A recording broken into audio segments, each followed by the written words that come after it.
introdução e vamos agora ao conteúdo da quebra de sigilo de dados. Vamos ao direito à privacidade. Toda a matéria de cima aqui a gente já viu, viu, gente? Toda a matéria de cima, gravação clandestina, interceptação telefônica. E agora a gente vai entrar em quebra de sigilo de dados. Eu não vou conseguir mostrar para vocês aqui porque eu vou ter que ficar admitindo todo mundo aqui na aula, porque não sei por que não está conseguindo admitir automaticamente. Beleza? Então, o que é quebra de sigilo de dados? É o acesso a determinadas informações, extratos bancários, declaração de imposto de renda, que é o sigilo fiscal, registro de ligações, que é o registro de ligações telefônicas, sigilo telefônico, e dados constantes em arquivos de computador, que é a quebra de sigilo informático, ok? Quais são os artigos da Constituição que respaldam esse dispositivo? Vamos a eles. Artigo 5º, inciso 10º e inciso 12º. São invioláveis a intimidade, a vida privada, a honra e a imagem das pessoas, assegurada ao direito de indenização pelo dano material ou moral decorrente da sua violação. 12º, é inviolável o sigilo da correspondência e das comunicações telegráficas de dados da comunicação telefônica, salvo, no último caso, por ordens judiciais, nas hipóteses e na forma que a lei estabelecer para fins de investigação criminal ou instrução processual penal. Gente, tá um monte de gente aqui no nome, peraí. Beleza. Professor, o que é quebra de sigilo de dados, então? É o acesso que determinadas autoridades públicas entendem, o acesso que determinadas autoridades públicas têm a informações bancárias, fiscais, telefônicas e informáticas. Acesso que determinada autoridade pública pode ter ao seu e-mail, a seu registro de chamadas, a sua declaração de imposto de renda e a sua movimentação bancária. Beleza? Quem é legitimado para pedir quebra de sigilo bancário? Quem é legitimado para determinar quebra de sigilo bancário? Vocês lembram que na interceptação telefônica eu falei para vocês que somente a autoridade judicial, somente o juiz poderia determinar uma interceptação telefônica. E mais, somente um juiz criminal no curso de um processo criminal e por um período determinado. Lembram disso, gente? Bora? Lembramos. Beleza, isso aí. E quem é legitimado para pedir a quebra do sigilo bancário? Quem pode pedir a quebra do sigilo bancário e quem não pode? Primeiro, o Poder Judiciário é lógico que pode. O magistrado competente pode sim decretar a quebra do sigilo bancário. Beleza? Poder Judiciário, logicamente, que é a parte legítima para quebrar o sigilo bancário. Comissão Parlamentar de Inquérito, gente. Aí vou ter que admitir, gente, mas peraí. Comissão Parlamentar de Inquérito é competente para determinar a quebra de sigilo bancário? Comissão Parlamentar de Inquérito é sim competente para determinar a quebra de sigilo bancário. O STF entendeu que a Comissão Parlamentar de Inquérito Federal, a CPI Federal e a CPI Estadual podem sim determinar quebra de sigilo bancário, ok? Nesse caso, ela precisaria de autorização judicial? Não. Para quebra de sigilo bancário, para quebra de sigilo de dados, quebra de sigilo, não interceptação, quebra de sigilo, a Comissão Parlamentar de Inquérito pode, por si só, independente de autorização judicial, determinar a quebra. Beleza? Alguma dúvida, gente?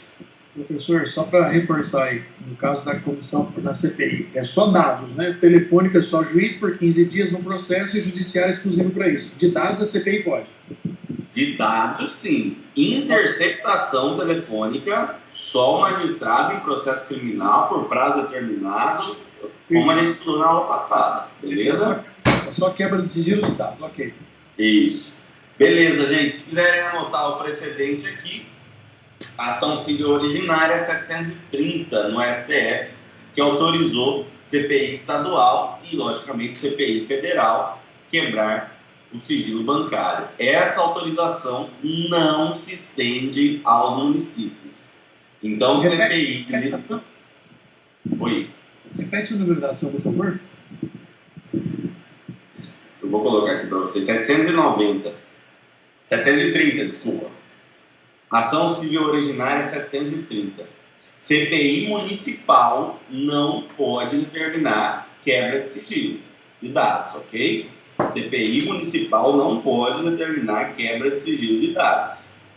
Beleza? Só estadual e federal. Tranquilo? O MP tem competência para quebrar o sigilo de dados sem autorização judicial? Nós vimos que a CPI tem. A CPI pode quebrar o sigilo de dados sem autorização judicial. E o Ministério Público? O Ministério Público tem competência para quebrar o sigilo de dados sem autorização judicial? Você vai guardar aí no seu coraçãozinho que, como regra, não. Como regra, para ter acesso a dados fiscais, bancários, telefônicos e informáticos, o MP deve pedir ao juiz, ok? O MP deve pedir ao juiz. Qual é a exceção? Nós temos um caso que o STF excepcionou e possibilitou o MP...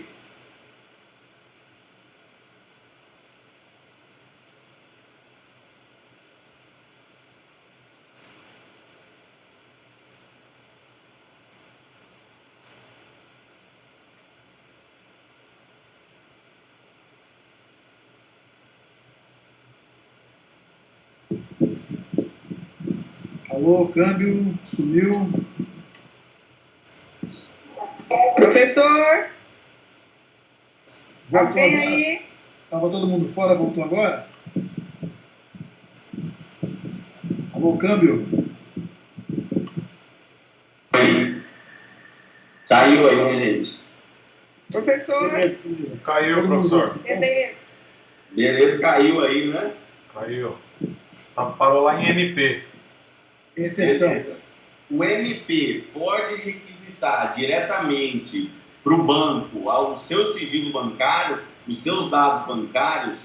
O MP pode requisitar diretamente para a Vivo o seu sigilo telefônico? Como regra, não.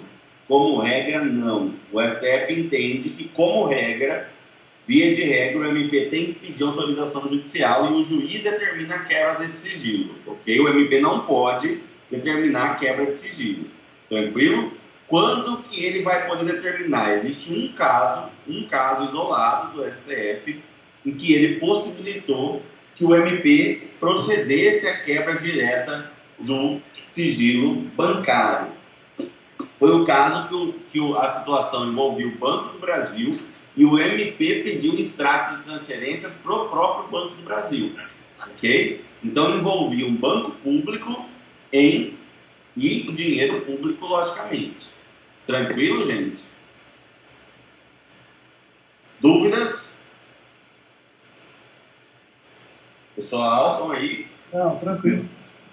Beleza. Então, você já guardou aí. Poder Judiciário, logicamente, que ele pode decretar quebra de sigilo de dados. CPI estadual e federal podem decretar quebra de sigilo de dados. MP, como regra, não, salvo quando se falar em dinheiro público. Beleza? Tribunal de Contas. Tribunal de Contas pode decretar quebra de sigilo de dados? Regra, não. Ok? Como regra, não. O Tribunal de Contas não pode determinar a quebra de sigilo de dados. É isso que diz o Supremo Tribunal Federal.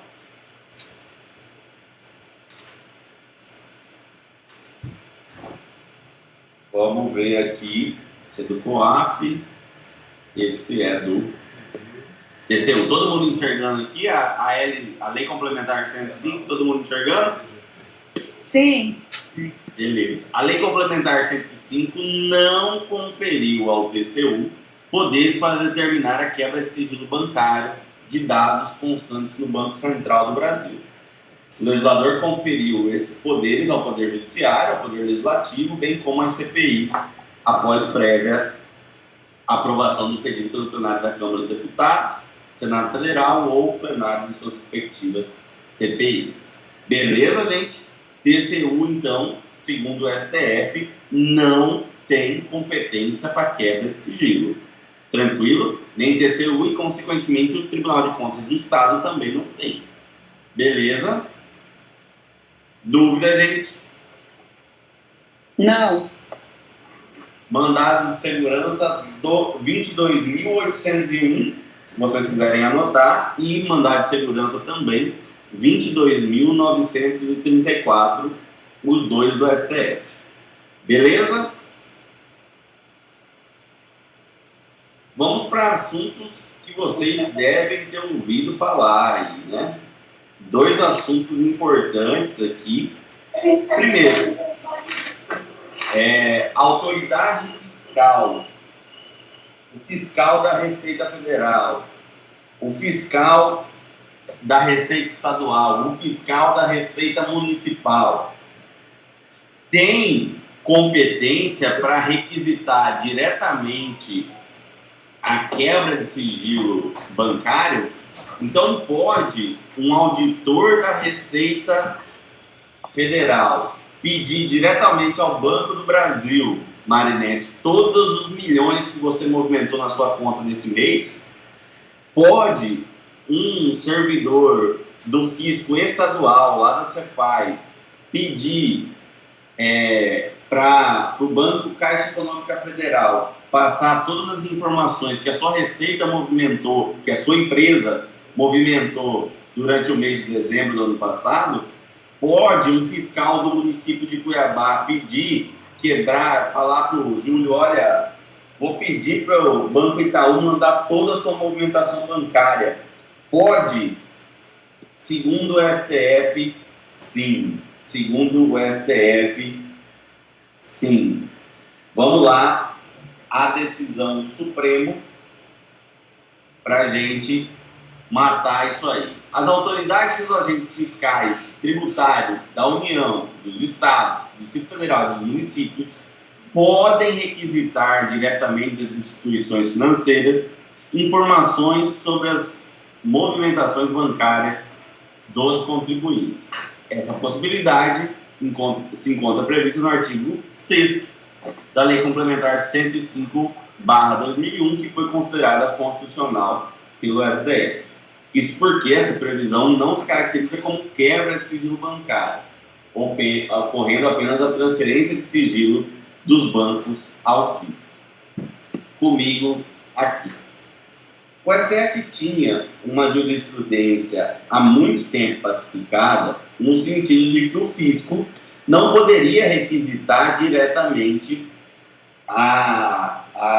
seus dados bancários para as instituições financeiras. Então, antes, a União não podia vir para o Banco do Brasil e falar, olha, eu quero todo o histórico de movimentação financeira do Yuri. Bom, e aí os advogados públicos vieram com uma tese muito boa. Eles diziam o seguinte, eles falaram, olha, a gente não está falando de uma quebra de sigilo bancário. Porque quebra de sigilo bancário realmente só pode o STF, só pode o juiz, só pode a CPI, enfim. O que a gente está falando aqui é uma simples transferência de dados sigilosos. Ou seja, os dados que estavam no Banco do Brasil e eram sigilosos vão ser enviados para a Receita Federal e vão permanecer em sigilo. Então não tem uma quebra de sigilo bancário, e sim uma transferência de dados sigilosos. Enfim, gente, mudaram o nome, né? Não é, o STF falou, olha, não é quebra de sigilo bancário, e sim transferência de dados sigilosos, mas na prática é a mesma coisa. O Banco do Brasil vai transferir todas as suas informações bancárias para o agente tributário municipal, estadual ou federal. E ele, com base nessas informações, vai te autuar, vai meter multa em cima de você, ok? Conseguiram entender, gente? Alguma dúvida nesse ponto? Entendi, professor. Mais gente aí, vamos lá, entenderam? Sim, mestre. bem, muito bem. Positivo e Então, operante. segundo o STF, os fiscais, os auditores fiscais estaduais, municipais e federais podem diretamente requisitar as suas informações bancárias para com o banco. Beleza? Próximo, que a gente também viu aí, que foi muito discutido no caso Flávio Bolsonaro. Yuri, Oi? uma dúvida. Você falou agora do caso dos fiscais e encerrou dizendo que o STF entende assim. Trabalha não, cara. A previsão está na lei, No vocês da ABC.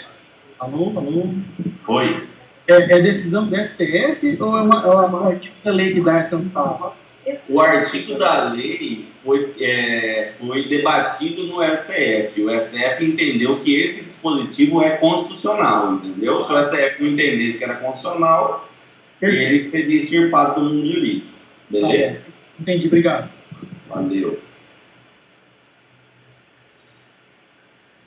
Vimos agora, gente, um debate bem acalorado, vocês devem ter visto aí recentemente. Um determinado senador da República entrou com um pedido no STF para suspender, deixa eu voltar aqui para mim, né? Para suspender a ação penal até que o STF decidisse sobre a legalidade do compartilhamento de dados entre as instituições bancárias, entre os bancos e o COAF. Vocês vão lembrar que o COAF detectou movimentações atípicas em diversos, então, deputados da Assembleia Legislativa do Rio, e essas movimentações atípicas foram enviadas para o Ministério Público e se transformaram aí em inquéritos policiais e em possíveis ações penais. Só para explicar para vocês, as instituições financeiras têm acesso aos seus dados, o COAF requisita esses dados, faz uma filtragem desses dados e reporta à autoridade policial algumas movimentações atípicas. Então você tem lá, Yuri declara que ganha no imposto de renda R$2.000, mas na conta dele está movimentando 2 milhões por mês. O Yuri teve na conta dele entrando aí, picado, 1.000 depósitos de R$999. O que aconteceu? Né? Que todo mundo depositou em dinheiro R$999 para ele. E aí o que a defesa dos acusados acabou alegando? Falou, olha, o COAF não está entre as autoridades competentes para requisitar diretamente o sigilo bancário. Eu não posso, está errado isso aí. Acabamos de estudar com o professor Yuri que só pode CPI, Poder Judiciário, TCU não pode, por que o COAF pode? E esse caso foi parar no STF. Depois de ser suspenso algumas vezes, a gente vai lembrar da decisão do ministro Dias Toffoli, enfim, o STF pacificou o tema nesse sentido aqui. Está todo mundo enxergando comigo aqui? Esse é o trecho da decisão do STF. Todo mundo enxergando, gente? Sim, professor. Sim. Colocou. É constitucional o compartilhamento dos relatórios de inteligência financeira, o IF, e da entrega do procedimento fiscalizatório da Receita Federal, que define o lançamento dos tributos com órgãos de persecução penal para fins criminal, sem a obrigatoriedade, e aqui vai sem a obrigatoriedade de prévia autorização judicial, devendo ser resguardado o sigilo das informações em procedimentos formalmente instaurados e sujeitos a posterior controle jurisdicional. Beleza? Basicamente, o que disseram aqui, o COAF pode pedir diretamente, pode ter acesso às suas informações bancárias, às suas informações fiscais, sem que tenha que pedir autorização ao juiz competente. Beleza?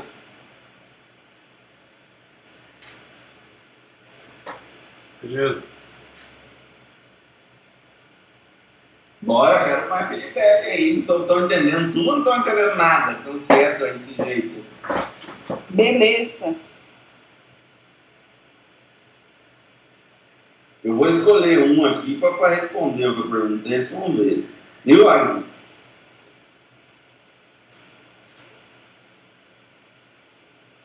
Gente, alguma dúvida? Tranquilo, professor. Tá tranquilo. Por enquanto, não. Muito bem, muito bem. Se vocês, depois eu passei para vocês todos os, na apostila de vocês vai ter tudo aqui, viu? Vai ter tudo que eu estou falando agora, inclusive com o número dos julgados e com a ementa dos julgados, tá bom? A última pergunta que eu quero fazer para vocês. Autoridade policial pode quebrar sigilo bancário ou fiscal sem autorização judicial? Não.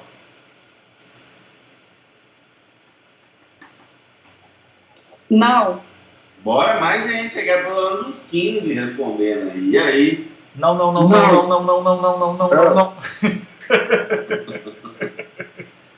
E anota aí então, por favor, recurso extraordinário 855-649. Recurso extraordinário 855-649. Que o STF entendeu? RE 85. Vocês estão vendo ele na tela aí? Não.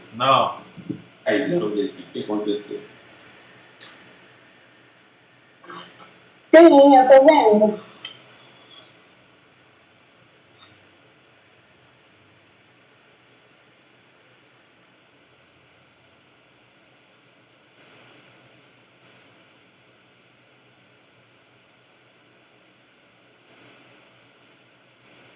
Eu acho que ele saiu.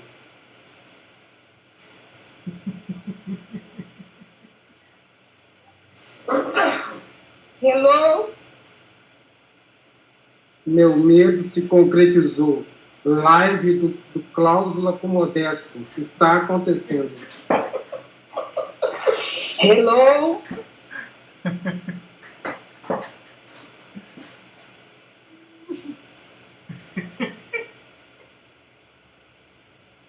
Todas as aulas são magníficas, mas essa está superando, hein?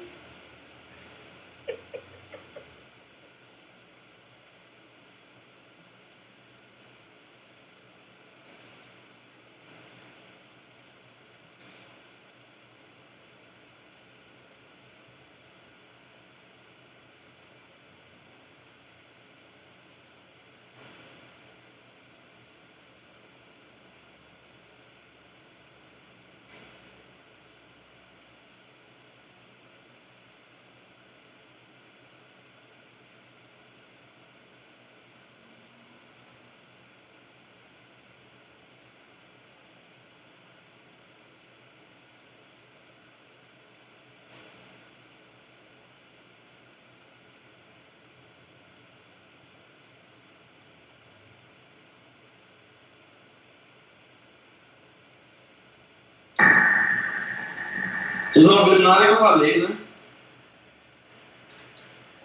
Ouvimos nada, senhor. Nada. Nada. Hoje tá. Nem a imagem. Depois eu coloco no e-mail, no portal de vocês, todas as apostilas estão prontas, tá? Para vocês não falarem que eu estou mentindo. Se Deus quiser, não vai cair agora. Mas tá tudo pronto aqui.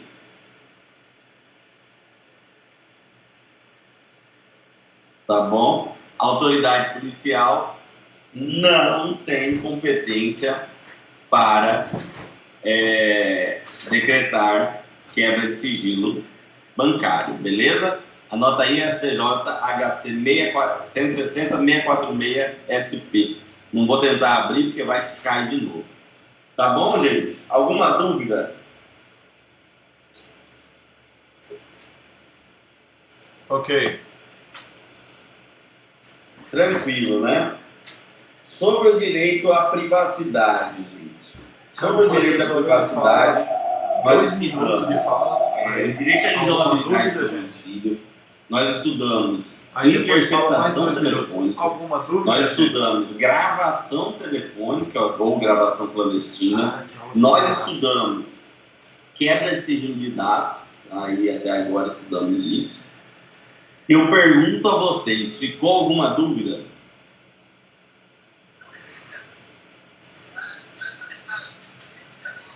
Ah, ficou, porque quase a metade nós não ouvimos. Qual parte? Eu não ouvi.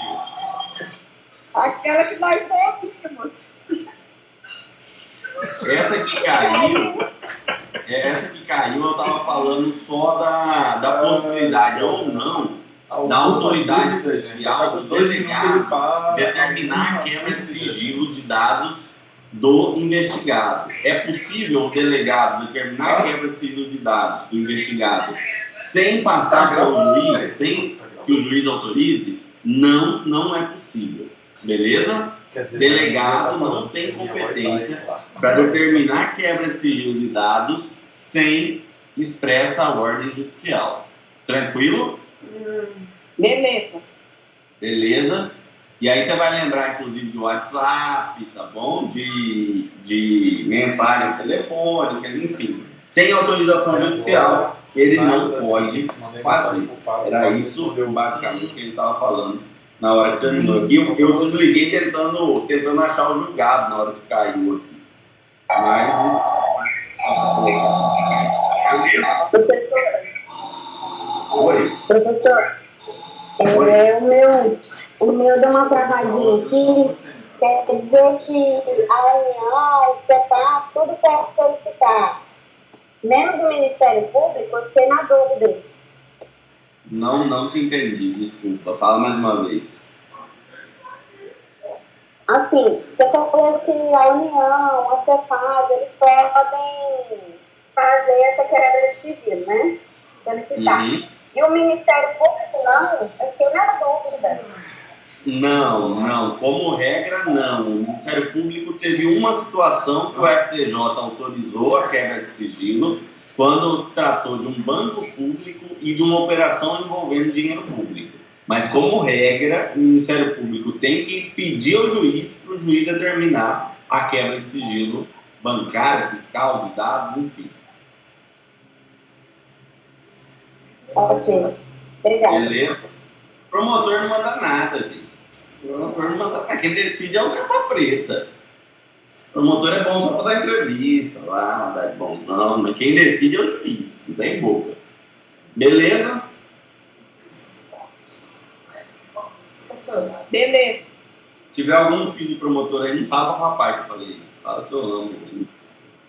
Professor, quando o senhor fala que a CPI estadual e federal pode fazer quebra de sigilo de dados, é qualquer tipo de dado, bancário, Bancário, quebra de sigilo de dados como um todo. Tá, obrigada.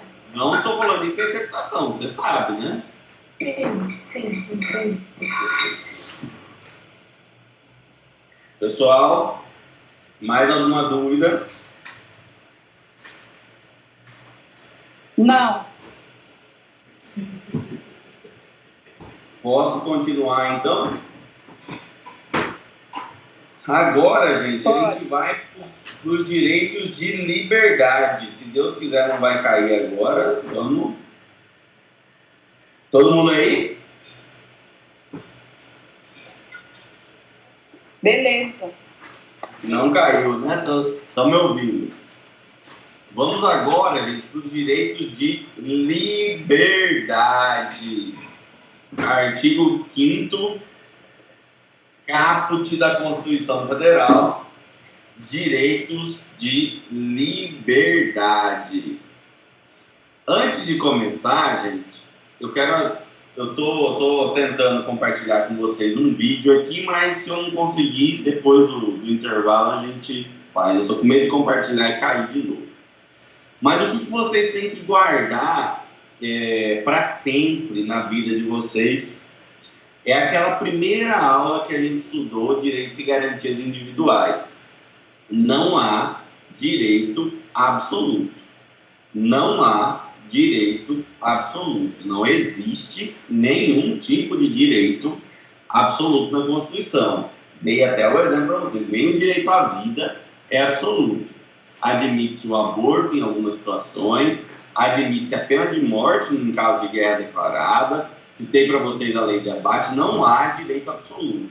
No vídeo que eu ia passar para vocês, tem uma mulher na praça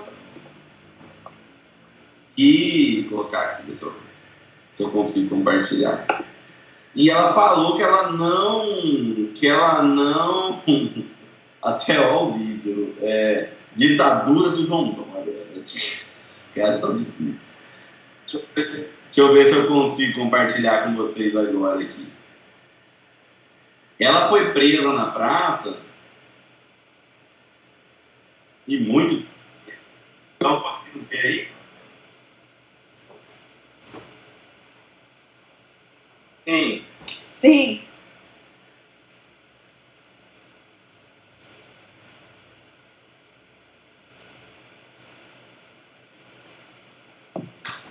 Esse vídeo já apareceu em vários lugares. Tá muito lento, mas ela vai ser algemada à força por um monte de gente, né, pessoal?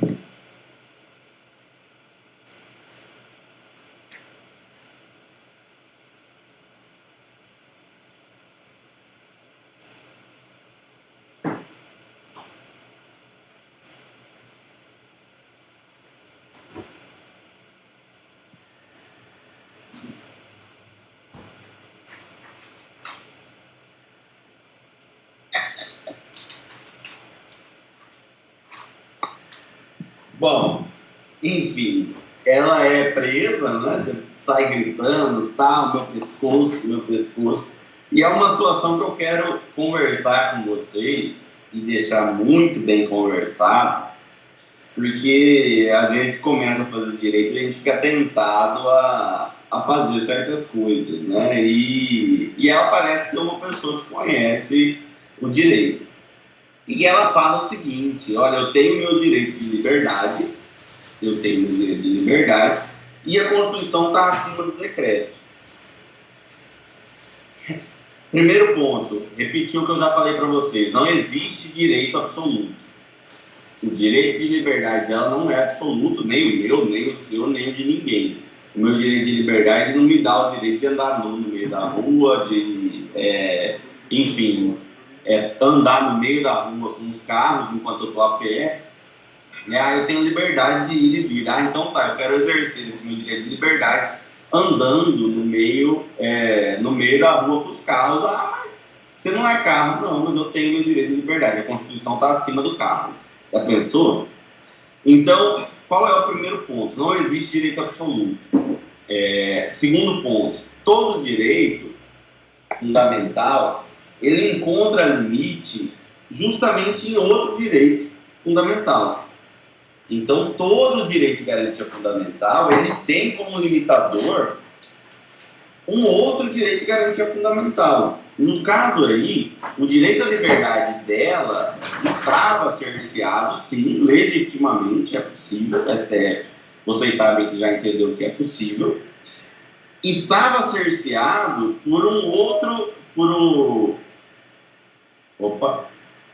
estava cerceado, sim, relativizado, sim, para atender um outro direito de garantia fundamental, que é o direito à saúde, o direito à vida, enfim, ok? Eu tive um colega de turma, ele era uma lenda, só para você ver o tanto que ele era lenda, que ele foi meu colega de turma e uns 8 anos depois ele foi meu aluno. Então, ele estava lá, tá aí ainda no Unico Pantanal com vocês. E um dia ele tinha acabado de começar o curso de Direito, ele entrou num lugar errado aí na Pantanal, lá na Pantanal, né? E o rapaz impediu ele de entrar. Falou: olha, aqui você não pode passar. Ele falou: não, eu tenho meu direito de ir e vir, meu direito de liberdade. Veja, gente, o direito de liberdade não é de maneira nenhuma absoluta. Isso quer dizer que você não pode sair falando o que você bem entender sem ser responsabilizado por isso. Você não pode andar do jeito aonde, da forma como você quiser, sem ser responsabilizado por isso. ok? Então não há direito constitucional absoluto. E nem vida, nem liberdade de expressão, e nenhum outro. Beleza, gente? Alguma dúvida? Não. Não. Ok. Tranquilo? No caso ali, a mulher foi presa, foi levada, enfim, né? Foi autuada e foi muito bem presa. Porque, putz, grilo, uma hora dessa, você no parque, tá dando trabalho pra polícia levar você, é sacanagem. Mas tudo bem. Vamos E o problema é que se politiza tudo, né? Uma mulher vai lá, desobedece as regras, aí já virou política, né? Já virou guerra política aí no meio do caminho. Vamos lá, então. Aquele, né, professor? O seu direito acaba quando o meu começa, né? Exatamente. O direito dela de liberdade não pode pôr em risco o nosso direito à saúde, por exemplo, né? Não pode pôr em risco a autoridade do prefeito, da autoridade policial. Então, esse é um... Vai cair, gente. Tá travando aqui. Esse é um ponto importante. Estão me ouvindo? Sim, estou vendo. Sim. Estão me vendo? Vocês estão vendo o que aí? Tá tudo travado aqui no meu computador. Mas está travando demais. Pede pro pessoal desligar a live aí, professor. Tá puxando a banda da internet. E eu tô no escritório, cara. Não tem ninguém aqui na live dos amigos aqui. Fala a verdade. Cara, eu não tô vendo nada. Tá tudo parado aqui, gente. Vamos continuar falando aqui. A gente vai... Se cair... Tá travando muito, professor. Aqui tá ok. Tá congelando a imagem, mas tá indo. Pode continuar, professor. Continuar falando, então. Bom, então, no caso dela, o direito à liberdade dela não é absoluto e foi cerceado, sim, de forma legítima, pela autoridade policial competente, beleza? Ainda nesse ponto, vocês viram que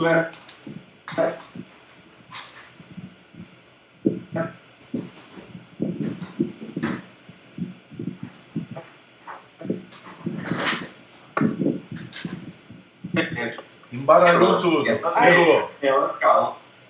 Professor, para mim aqui parou ainda nesse ponto. Vamos tentar aqui, gente. Eu vou...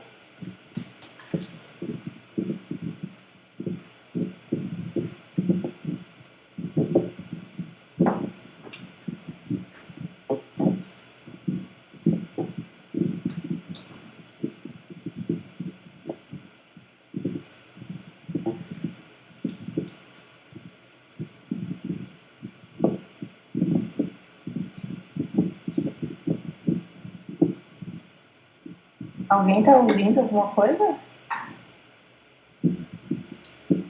Eu não estou ouvindo nada. Só tá Está congelado. Só entre nós. Só nós estamos ouvindo. Conexão com o professor foi perdida.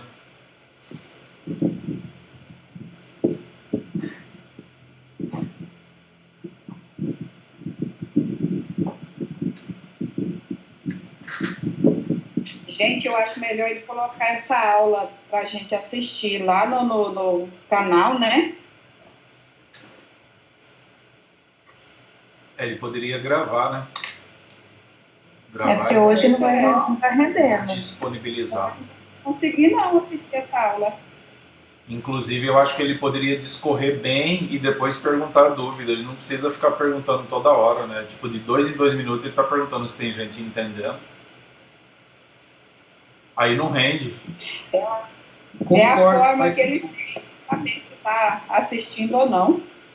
E também se ele não perguntar, não vai saber se caiu conexão. Isso que é duro para ele também. Tem esse. Verdade. Só se ele ligar a live lá e ficar rodando a música. A gente fica escutando a música e saber que está conectado.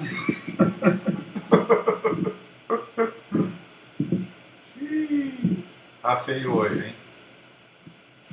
Se ele voltar, vamos pedir para ele encerrar a aula.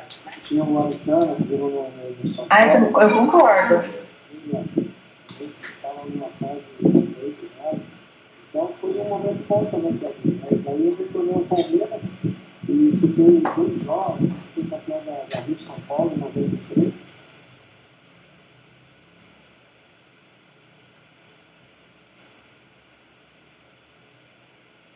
Mas hoje, no geral, eu percebi a internet ruim. O dia inteiro a internet estava ruim hoje. Parece que era geral. Ô, Roger, você e o Júlio tá armando desde a semana passada. Amanhã é feriado. Te conheço, não é de hoje. Sei o Modesto. Tá montando pra fazer live. Conheço. Tô derrubando a internet dele, tá?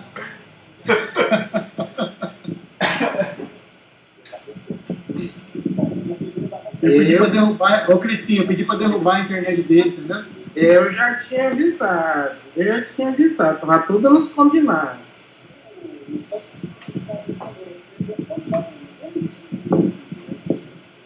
Você tá com o vinho aberto aí já, né, Crispim? Você tem alguma dúvida? Aí, tô falando.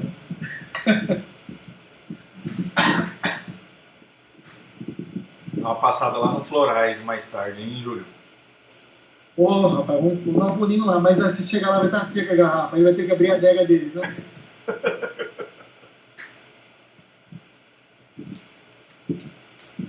Vem tranquilo que eu tô com chapinha quente, tudo no jeito. Que é isso, que tá escondendo o ouro aí. Abre a Angélica Zapata aí, tá? Eu tô chegando.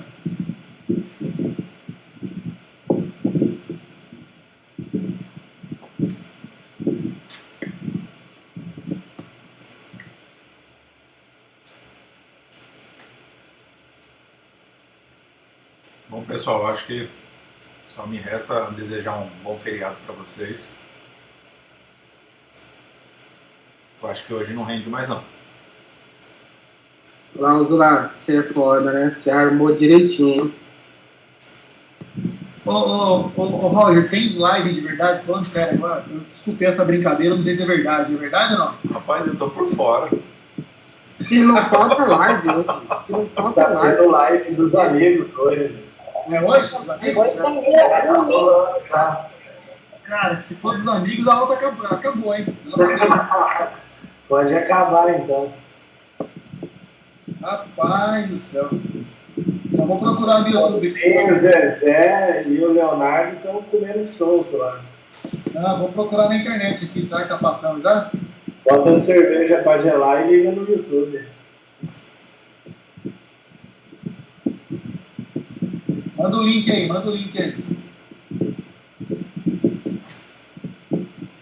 Aí, já achei, Vila Mix, ao vivo. Esse do Vila Mix, esse mesmo.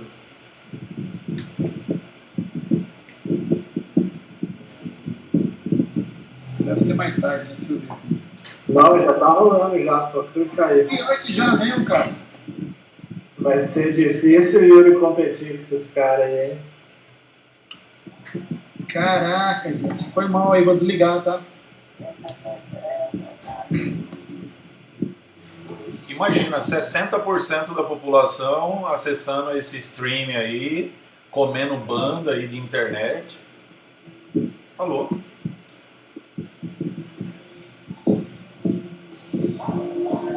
Ah, pessoal, vamos uma boa noite, né? Desejar um feliz feriado aí, né? Quem tem o WhatsApp do professor aí para poder mandar uma mensagem para ele? Eu não tenho. Como ele falou que não vai cair na prova daqui para frente, vamos encerrar para estudar para a prova então, né?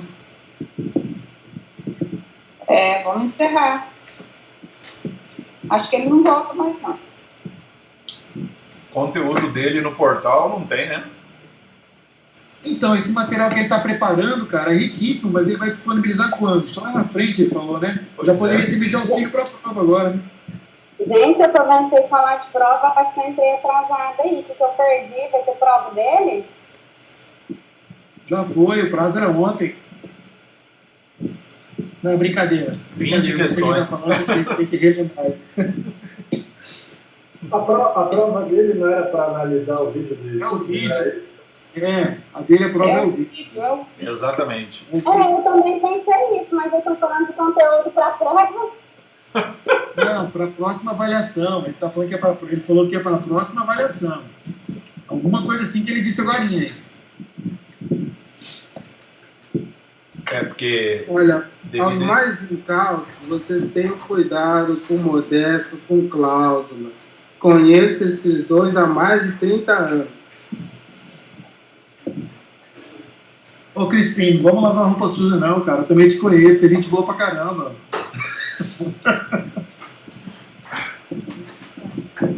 Ah, não vai me pedir ruído, vem com essa conversa agora. que isso, Crispim? Ô, Crispim, manda um zap pro professor, você que é amigo dele, fala com ele aí. Crispim vai lá na porta do vizinho dele lá reclamar. Não vou nada, vai que ele resolve dar aula só pra mim e tô fora.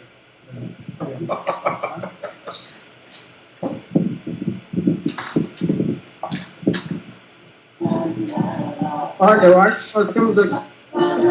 Gente, Ô, Crispim, pior que é verdade, só tem quantos? 16 pessoas conectadas, né? Hoje tá baixo o quórum também. Só. Mas valia a pena ter emendado o feriado, né? Já 15. que não deu pra fazer aula. Menos um, tem 15 agora. Galera, boa noite para vocês aí. Boa noite. Falou. Feliz Natal, Qualquer coisa Feliz tá lá no Natal, Ano grupo. Novo, hein? Obrigado também, até mais, até quarta-feira, até na hora da prova, se Deus quiser. Falou, Quinta-feira. tchau, tchau. Quinta-feira. Bom feriado. Cláusula e Júlio, canta um pouco aí, Cláusula e Júlio. Canta um pouco pra nós. Quem vai embora não vai embora, não. Peraí. Deixa eu ligar mesmo, deixa eu ligar a live enquanto Tchau, isso. professor. Bom feriado. Professor voltou, a turma tudo foi embora. Rapaz, Professor Yuri, companheiros levantaram. ó, a turma é. Voltar mais, professor. Somos em 90 na turma, tem 14. Metade da turma foi embora. Mas, É isso. Deve ter tido de ausência, já foi embora, né? Peraí. Professor, Então, É engraçado, né? Qual que é o algoritmo que eles usam para virar isso? Professor, muita gente saiu, a conexão tá ruim, e eu acho que ninguém vai culpar o senhor se for encerrar não, viu? Porque tá com 16 pessoas só, viu? vamos terminar pelo menos direito de liberdade aqui, pô. Tem Beleza. bastante coisa pra gente dizer. Vambora. ô, professor, foi dor de barriga isso aí, não foi não? Fala a verdade. Oi? Foi dor de barriga isso aí, não foi não? Nada, tô light nessa quarentena aí. Tá tranquilo. Todo mundo enxergando a tela aí do Word? Ok. Não. sim, Não.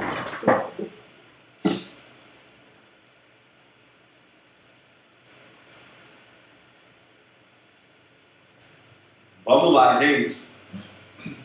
Direitos de liberdade. Artigo 5º e inciso 4º da Constituição. Vamos ler o caput e depois a gente desce dos incisos. Todos são iguais perante a lei, sem distinção de qualquer natureza, garantindo-se aos brasileiros e aos estrangeiros residentes do país a inviolabilidade do direito à vida, à liberdade, à igualdade, à segurança, à propriedade, nos seguintes termos. Artigo 5º, inciso 4.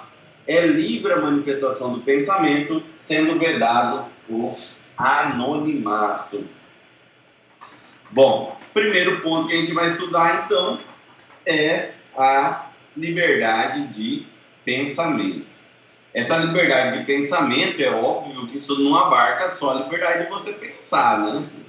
Lógico que você tem o direito de pensar, de expressar e de se expressar de acordo com o pensamento que você tem, ok? A Constituição, ela traz uma restrição aí. Ela veda o anonimato. E aí, é fácil entender por que a Constituição veda o anonimato? A Constituição veda o anonimato por um direito garantido no inciso 5º, no inciso imediatamente subsequente aí ao que a gente está estudando. Artigo 5º, inciso 5º, é assegurado o direito de resposta proporcional ao agravo, além da indenização por dano material, moral ou à imagem. Ok? Vamos lá, então. A Constituição, então, a princípio, ela garante a liberdade de pensamento, e aí abarca a liberdade de você se expressar da forma como você pensa, mas ela veda o anonimato.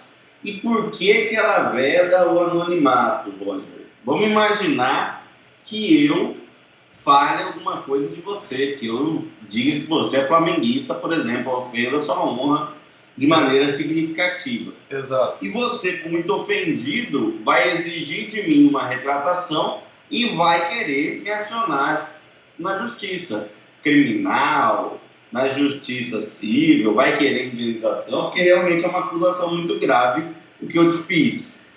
Veja, se eu fizesse isso de forma anônima, você não poderia me identificar, você não poderia exigir o direito à resposta, você não poderia me processar, e aí acabaria que eu teria um direito absoluto e você não teria direito a nada. Conseguiram entender, gente, por que a Constituição veda o anonimato?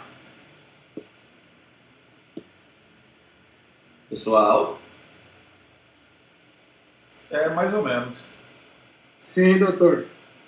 Mais ou menos por quê? Quem não entendeu? Me diga a sua dúvida aí, por favor. Nossa, é porque é anonimato em partes, né? Porque tem algumas situações que me parece que são anônimas.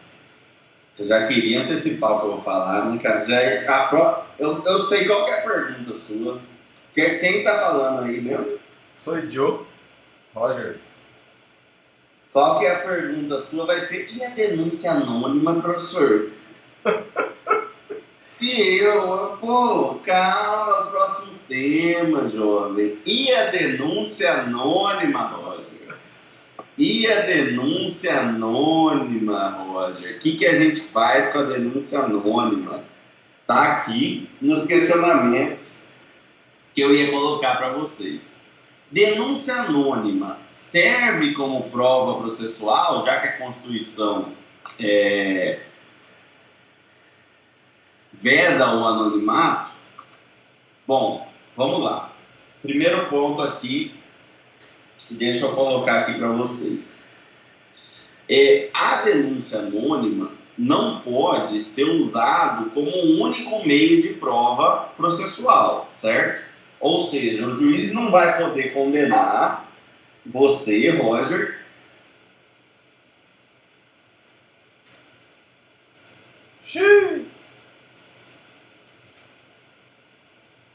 Travou de novo, mestre, hein? Travou de novo. Caiu de novo, mestre. Tem dia que caiu. Voltou.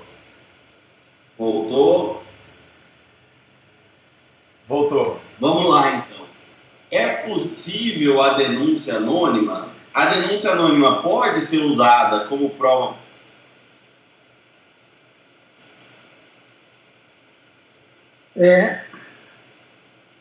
Tem dia que é noite, mestre. Estão derrubando anonimamente. Pode. Não deu, né? Não, travou. Congelou. Agora voltou. Vamos tentar de novo. Estão me ouvindo agora? Estamos. Beleza. Mais uma vez, é possível que a denúncia anônima seja usada como prova processual? É possível que a denúncia anônima inicie uma investigação policial ou eu abra um inquérito policial com base exclusivamente em denúncia anônima? Bom, primeiro, o que vocês têm que entender? A denúncia anônima, pura e simples, ela não pode ser usada como prova processual, certo? Ou seja, eu não posso condenar você, Roger, com base única e exclusivamente em uma denúncia anônima, certo? Eu não posso simplesmente te condenar com base em uma denúncia anônima. Agora o STF ele tem um entendimento bem interessante. Qual que é o entendimento do STF? A investigação e a denúncia são situações autônomas. Como assim, professor? O STF basicamente entendeu o seguinte: olha, uma coisa é a investigação que vai correr por um tempo, que vai perferir o que aconteceu. Outra coisa é a denúncia, que chamou a atenção da autoridade policial para esse fato. Professor, não entendi. O que o STF basicamente entendeu? Olha, é possível que se inicie uma investigação preliminar com base numa denúncia anônima. Por quê? Porque a autoridade tem o dever de investigar qualquer coisa que chegue a ela, ainda que de forma anônima. Estão entendendo, gente? O que o STF entende que não vai ser possível é uma condenação com base em denúncia anônima, exclusivamente em denúncia anônima. Está me entendendo? Então, o que acontece? Vai haver a denúncia, a autoridade policial vai investigar, vai estabelecer investigações preliminares. Depois dessas investigações preliminares, a autoridade policial vai ouvir pessoas, vai abrir um inquérito policial. Depois desse inquérito, vai virar um processo, ou seja, vai ter toda uma colheita de prova depois dessa denúncia. Ok? Então eu não posso demitir ninguém, eu não posso prender ninguém, eu não posso levar ninguém a julgamento com base exclusivamente em denúncia anônima. Mas eu posso usar a denúncia anônima para startar uma investigação criminal. Beleza? Beleza. Pergunta aqui que Roger já tinha me feito antes de eu começar. Acaba com a surpresa da aula, esse camarada. As provas colhidas a partir de uma denúncia anônima não seriam ilícitas? Segundo o STF, aqui o que eu coloquei, o que eu acabei de falar, a investigação é autônoma em relação à denúncia. Ou seja, a autoridade policial não fica impedida de realizar a investigação porque foi feita uma denúncia anônima. Por quê, gente? O policial, tendo conhecimento do fato, ele tem o dever de investigar. Beleza? Entenderam, gente? Entendemos. Professor, Beleza. Oi. uma dica falando sobre uma situação semelhante, não é denúncia, na verdade, é um depoimento, né? Uma pessoa que foi incriminada pelo único e exclusivo depoimento de alguém que disse ter visto aquela pessoa cometer um crime. E ela foi condenada ao corredor da morte, caso baseado em histórias reais. Alabama, Estados Unidos. Filme Luta por Justiça, assisti ontem, tá? Fica a dica aí, que fala muito sobre a questão do direito e a mudança sobre os direitos fundamentais no Alabama na época que tinha corredor da morte. A reversão. É muito bom, Luta por Justiça. Luta por Justiça. É um filme que saiu agora, tá no Google Filmes para alugar e tem, acho que em outros canais. Vale a pena, viu? Para todo mundo entender um pouquinho. Obrigado, Júlio. O ideal é que a Professor, quero saber como o Modesto já está no Popcorn? Já faz hora, né? Não é Popcorn, não, é Google Filmes, eu aluguei, tem até para provar que te mando, tá? Esse dia alugar filme, tá louco. Abraço. Gente, vamos lá. Próximo ponto aqui é a carta ou o bilhete apócrifo, aquele bilhete sem assinatura. Bom, quando que o STF entende que é possível a utilização? Primeiro, é possível a utilização como prova do bilhete apócrifo, do bilhete sem assinatura? STF entende como regra que não é possível a utilização do bilhete apócrifo. Quando que vai ser possível a utilização desse bilhete apócrifo, desse bilhete sem assinatura? STF entende que vai ser possível quando esse bilhete constituir o próprio crime, ou seja, constituir objeto do próprio crime, constituir corpo delito do próprio crime. Como assim, professor? Como que um bilhete vai constituir um corpo de delito do próprio crime? Imagine que Roger está me processando por injúria. E eu injuriei por meio de um bilhete, passei o bilhetinho na sala. Falei, Roger, você é feio demais. Veja, o bilhete é o corpo de delito do próprio crime, certo? Nesse caso, o STF entende que o bilhete apócrifo, o bilhete sem assinatura, pode ser usado, sim, como meio de prova. Alguma dúvida, gente? Não. E outra parte que o STF entende é quando o bilhete, e aí é quase na mesma, né? Quando o bilhete sem assinatura é produzido pelo próprio acusado. É o caso de algumas situações de cobrança de propina, né? Quando o bilhete apócrifo é produzido pelo próprio acusado, o STF entende como possível o seu uso. Beleza? Alguma dúvida? Não. Pessoal? No momento, não. Vamos tocar direto, né? A gente vai direto ou vocês querem fazer uma pausa? Não, vamos direto até as 9, mestre. Aí nós encerramos às 9. Pode tocar direto, professor. Mais didático. Até as 9 que é mais didático, né? Tá certo. Tá certo. Vamos lá, ainda no âmbito do direito à liberdade, nós vamos no direito de liberdade de informação, artigo 5º, inciso 14 e artigo 220 da Constituição, direito à liberdade de informação. Estão vendo a tela aí do Word? Não. Não. Vamos dar um tempo para Sim. isso. Nada ainda? Sim. Beleza, vamos lá. Artigo 5º, inciso 14, é assegurado a todos o acesso à informação e resguardado o sigilo da fonte quando necessário ao exercício profissional. Artigo 220, a manifestação do pensamento, criação, a expressão e a informação, sob qualquer forma, processo ou veículo, não sofrerão qualquer tipo de restrição, observado o disposto nesta Constituição. Coloquei aqui, negritei para vocês o observado disposto nessa Constituição, porque, como eu já disse diversas vezes, não existe direito absoluto, beleza? O direito de manifestação e de exercício de pensamento pode ser limitado por outros direitos constitucionais. Beleza, gente. Direito à informação. Doutrina divide direito à informação em 3 aspectos. Bem tranquilo, sem muito segredo. Direito de informar, de ser informado e de informar-se, de buscar informações. Beleza? Eu tenho a possibilidade de transmitir informações, de informar.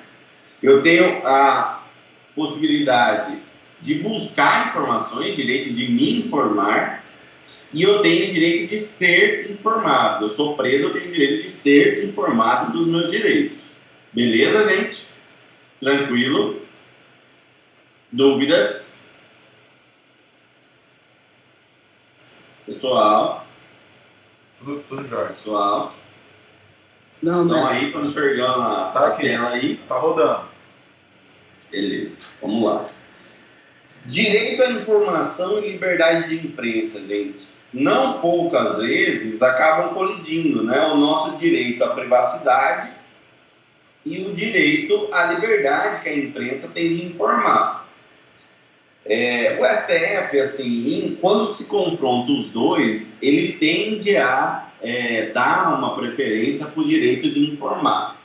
Ele tem dado uma preferência para o direito da imprensa informar, ok? Então, num conflito entre a liberdade de imprensa, liberdade de informação jornalística e a sua intimidade, tem se dado uma prevalência pro direito da imprensa informar, beleza?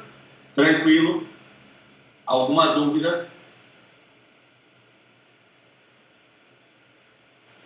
Tudo jóia. Oi? Jóia. Oi? Tô ouvindo. Tem alguma dúvida? Tudo jóia.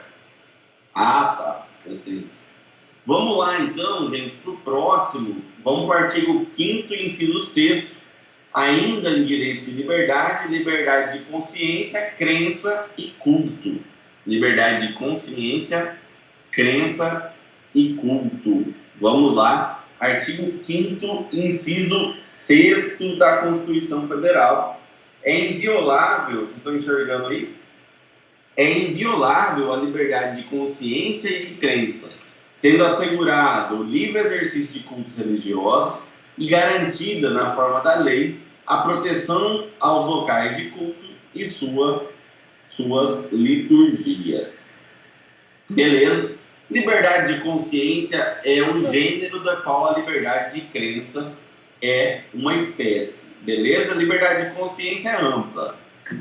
Abrange consciência filosófica, política, enfim. E a liberdade de crença vai na parte mesmo de cunho religioso. Beleza? O que a gente tem que saber aqui, que a gente tem que lembrar, que o Estado brasileiro é um Estado laico. O que é um Estado laico? Um Estado que não professa uma religião oficial. Beleza? O Estado brasileiro não tem uma religião oficial. Isso quer dizer que o Estado brasileiro é um Estado ateu? Não. Não. Laicidade do Estado não tem nada a ver, Estado laico não tem nada a ver com o Estado ateu. Estado ateu é Estado que nega a existência de Deus. A União Soviética comunista era um Estado ateu. Ela tinha o ateísmo como programa de Estado, ok? Eu, salvo engano, a China também é um Estado ateu. Tem um ateísmo como programa de Estado. É um Estado, um país que nega a existência de Deus. A União Soviética era dessa forma. Beleza? E o Estado laico? O Estado laico é aquele que não professa uma religião oficial. Ele não impede nenhuma religião de ser exercida. Ele não pode causar embaraço a nenhuma religião, certo? E ele deve proteger mesmo o exercício da crença religiosa. Beleza? O que aconteceu, gente? Ainda nessa questão da laicidade do Estado, houve um questionamento no CNJ no seguinte sentido. Olha, o Estado brasileiro é laico, certo? O Estado brasileiro é um Estado laico, ou seja, é um Estado que não professa nenhum tipo de religião oficial. Ok. Só que todos os órgãos do Poder Judiciário têm um crucifixo lá. Um crucifixo que é típico da religião cristã e mais voltado ainda para a religião católica. E esse questionamento chegou até o Conselho Nacional de Justiça. Pergunto a vocês, e aí? Esse crucifixo, ele viola o Estado laico? Bora, gente. Como que é, professor? Crucifixo o quê? Eita, rapaz, você não está ouvindo nada que eu estou falando, né? Ouvimos. Deu uma cortada só aqui. Conversa piada. Seguinte, você entra no Tribunal do Júri aqui de Cuiabá, você vai ver que tem um crucifixo lá, certo? Foi um questionamento do Conselho Nacional de Justiça no sentido de que esse crucifixo, nos órgãos do Poder Judiciário, violaria o Estado laico. Estava infringindo a Constituição que estabelece um Estado laico. Pergunto a vocês, e aí, o que vocês acham? O que vocês acham que o CNJ decidiu nesse caso aí? Me parece que não, né? Porque eu acho que ainda continua. Outra, né? Continua. Bom, o que o CNJ e depois o STF entendeu, gente? O crucifixo, ele além de um dado religioso, ele aqui para o Brasil, ele representa um pouco do nosso aspecto cultural. Ele dá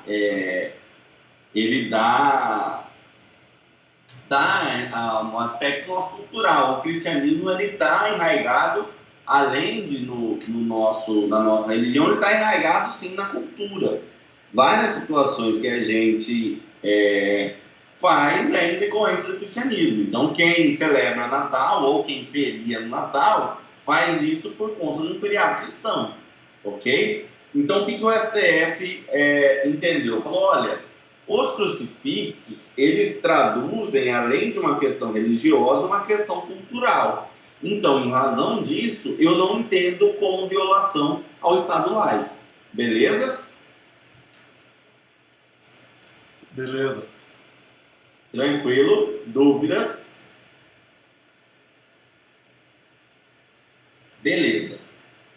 Isso aconteceu na Alemanha também, foi bem interessante. Isso aí aconteceu na Alemanha.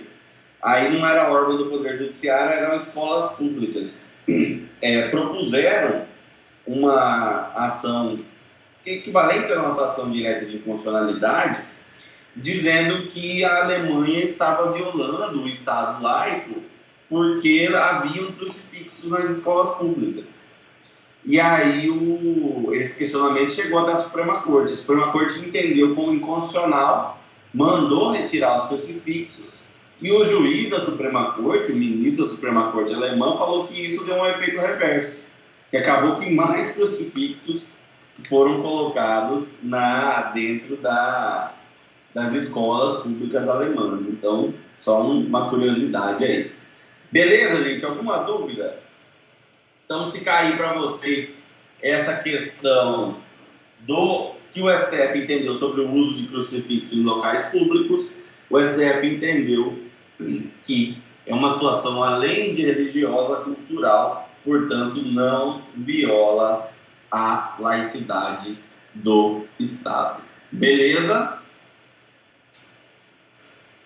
Ok. Beleza. Vamos lá. O artigo 5º, inciso 8º da Constituição Federal. Oi? Eu não sei se eu estou enganada, mas isso não aconteceu também no Poder Executivo aqui em Mato Grosso, e aí solicitaram para retirarem? Não conheço. Não conheço, não conheço. Não posso te afirmar porque não fiquei sabendo desse julgado, não. Tá, então, ok. Obrigada. Mas vou pesquisar. Se tiver, a gente... Se eu não me engano, acho que teve. Mas agora eu não me recordo, talvez por aqui no Mato Grosso. Mas, eu sei que houve no Rio Grande do Sul. Retiraram, né? Eu sei que houve no Rio Grande do Sul e o Rio Grande do Sul entendeu por retirar. Aqui eu não conheço. Gente, ainda nesse ponto, vamos para o que a gente chama de escusa de consciência. Artigo 5º, inciso 8º da Constituição Federal. Escusa de consciência. Todo mundo comigo aí? Todo mundo enxergando o Word?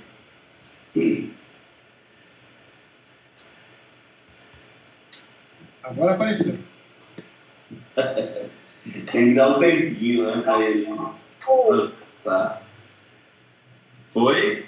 Beleza, olha lá. Ninguém será privado de direitos por motivo de crença religiosa, convicção filosófica ou política, salvo se as invocar para eximir de obrigação legal a todos os impostos e recusar-se a cumprir prestação alternativa fixada em lei.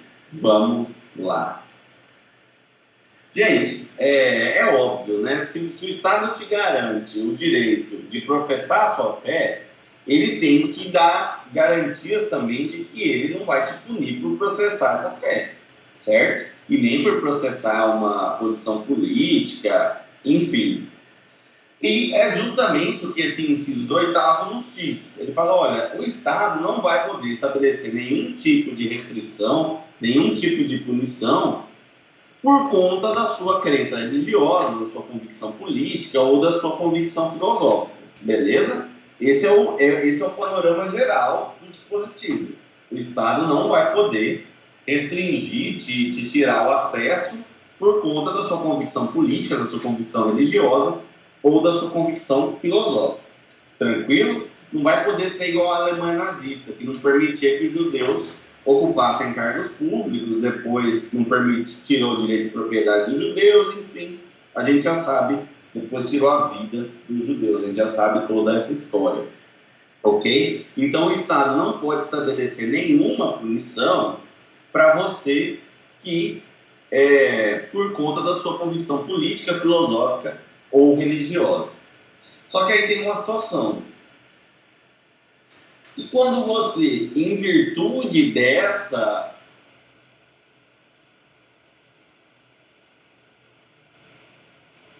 essa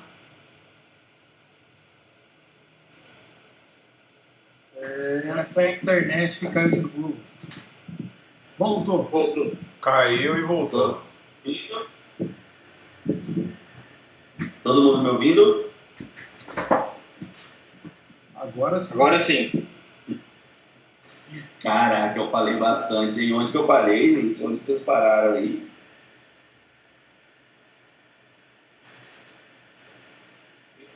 Pessoal? Rapaz, não sei não. Onde vocês ouviram? O Estado garante o direito da manifestação, da sua religião. Beleza, vamos lá.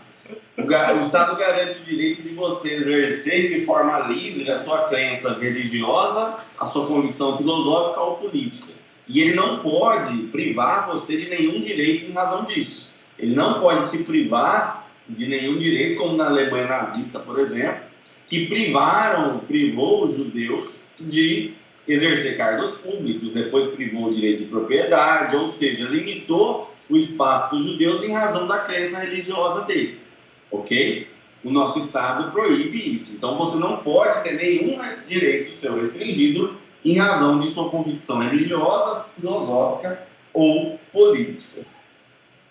Volta para mim aqui. Só que aí tem uma situação. Existem determinadas religiões ou convicções filosóficas ou políticas que são contrárias a algumas obrigações a todas impostas. Vou citar alguns exemplos para vocês. Existem religiões que entendem que seus participantes não podem servir ao exército. E vocês sabem que no Brasil, todos os homens, né, são obrigados, durante o tempo de paz, eles têm que se apresentar, e durante o tempo de paz, eles são, dever deles, e durante o tempo de guerra, eles são obrigados a servir o exército. E aí eu pergunto a você, esse cara que durante o tempo de paz, ele alega uma convicção religiosa para não servir ao exército, o que vai caber a ele? Existem religiões, acreditem se quiser, que entendem que o membro não pode participar de nenhuma forma da atividade política do Estado. E não é ser candidato, é votar mesmo. Ela entende que não cabe ao ser humano escolher, enfim. E a gente sabe que o voto é obrigatório a partir dos 18 anos, enfim. E aí, gente, o que vocês me dizem? O que acontece quando o cara usa uma convicção, seja religiosa, filosófica ou política, para deixar de cumprir uma obrigação legal? Aqui o próprio dispositivo ele traz a resposta. Se ele quiser se eximir por motivos sérios, né, de crença religiosa, convicção filosófica ou política, ele vai ter que cumprir uma prestação alternativa fixada em lei, ok? Então o cara que se recusa a votar, ele vai ter que pagar uma multa.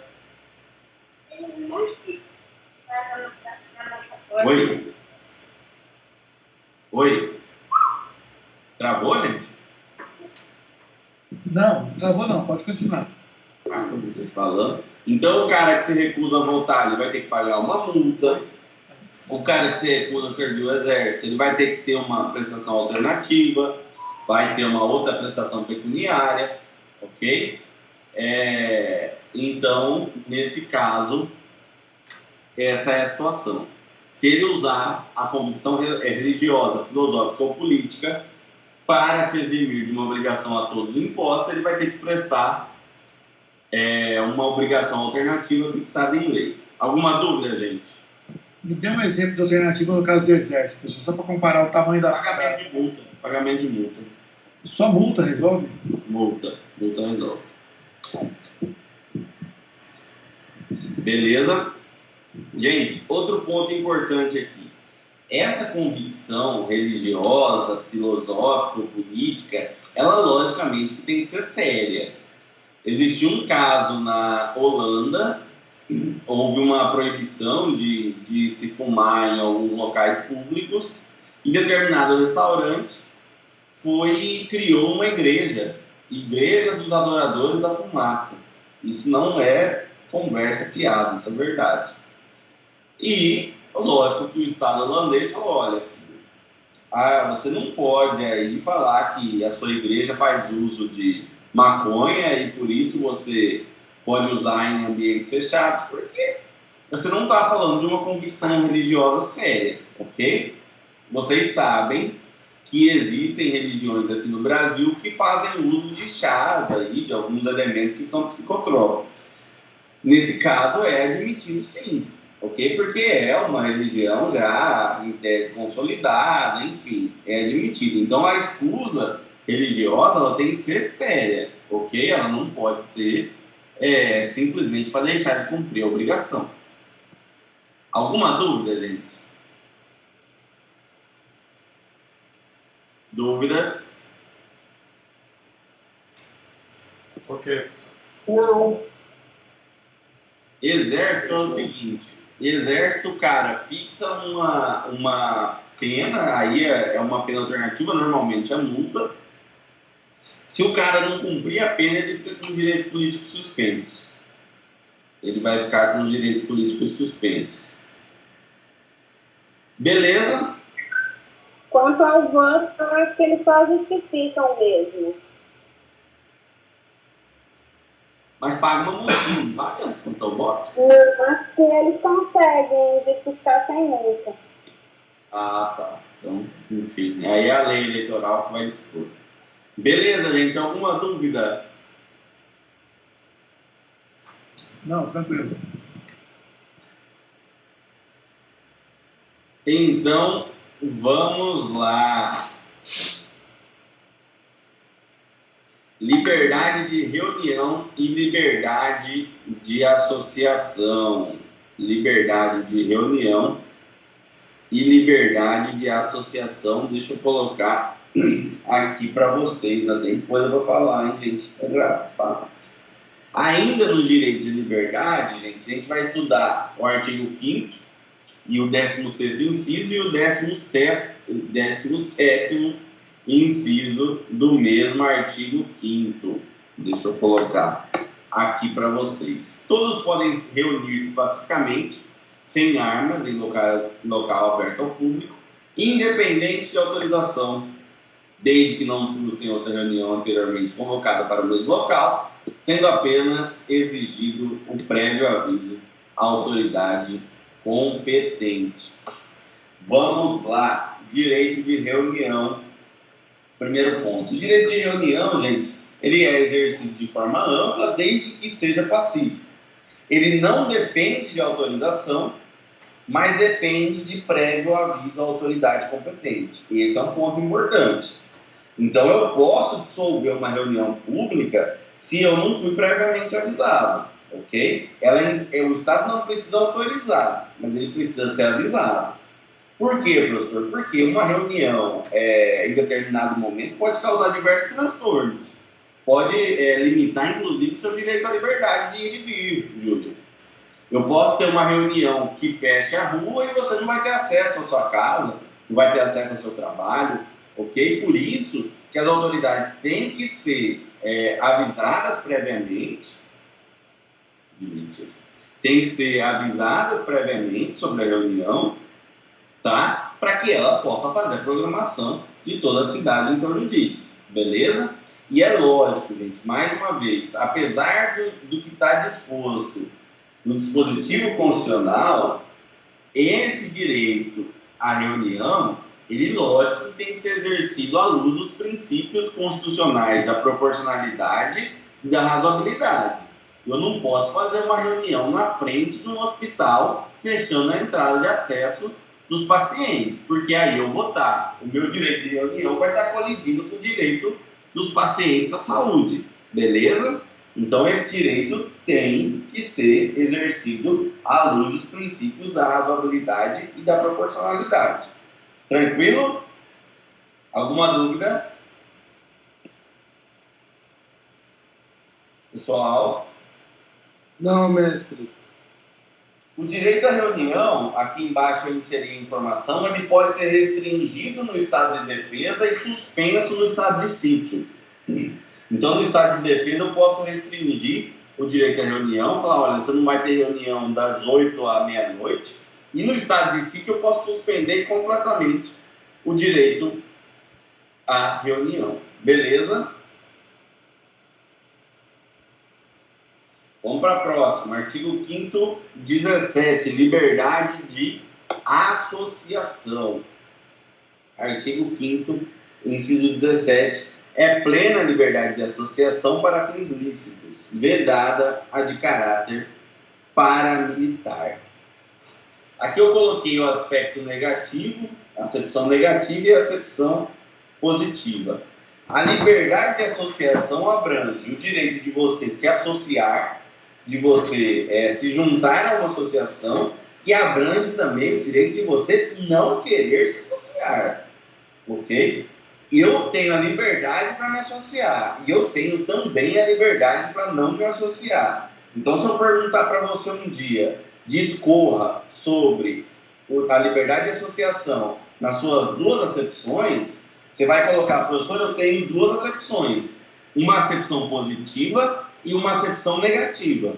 A acepção positiva me dá o direito de me associar, e a acepção negativa me dá o direito de não ser obrigado a me associar. Ok? Tranquilo, gente? Tranquilo. Dúvidas?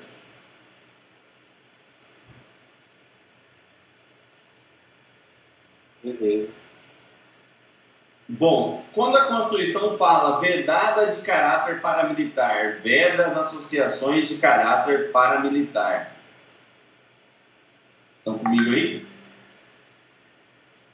O que quer dizer isso? O que é uma associação paramilitar, gente? Uma associação paramilitar é aquela associação que se organiza de forma hierárquica, disciplinada, mas não é o exército, ok? Ela usa fundamentos militares, mas ela não é militar.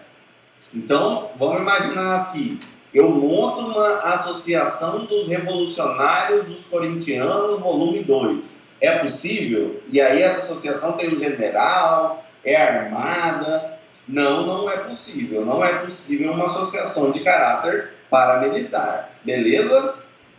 Imagina se uma raça dessa monta associação, né? Meu Deus do céu. O que não dá pro povo?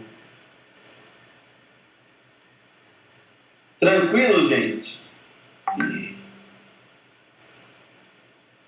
Dúvidas? Essa parte aqui é mais direito processual.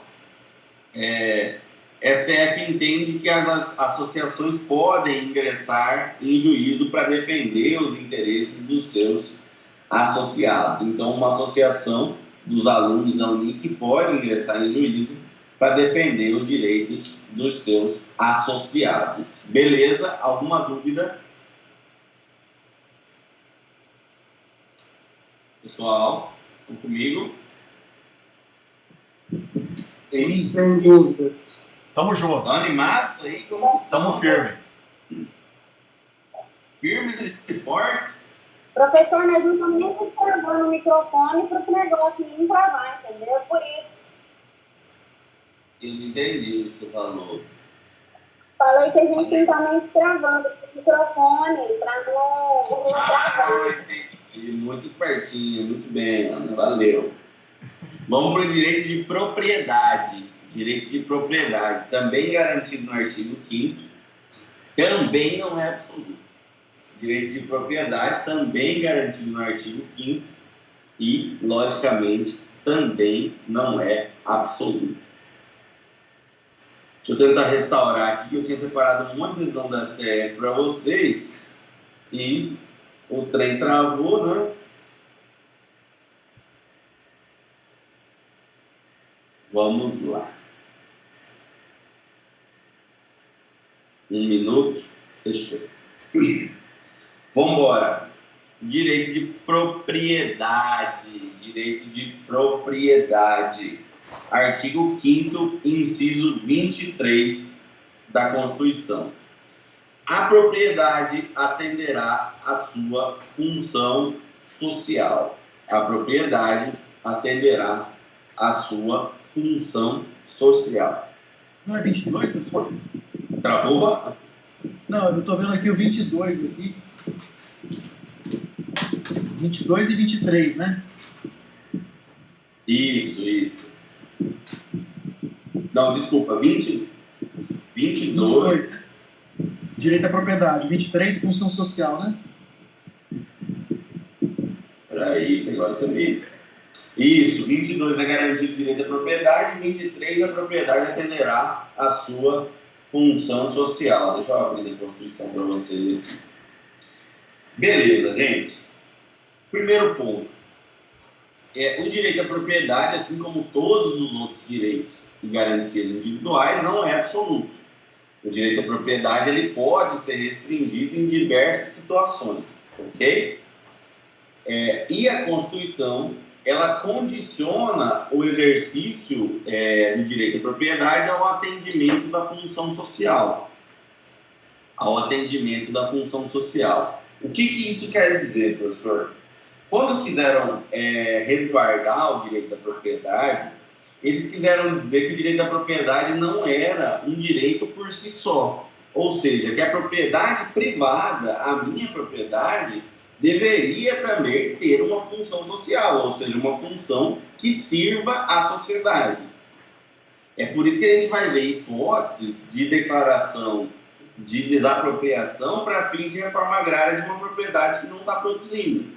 É por isso que a gente vai ver hipóteses de perda, de desapropriação de um terreno aqui dentro da cidade, porque o terreno não está de acordo com o plano diretor, ok?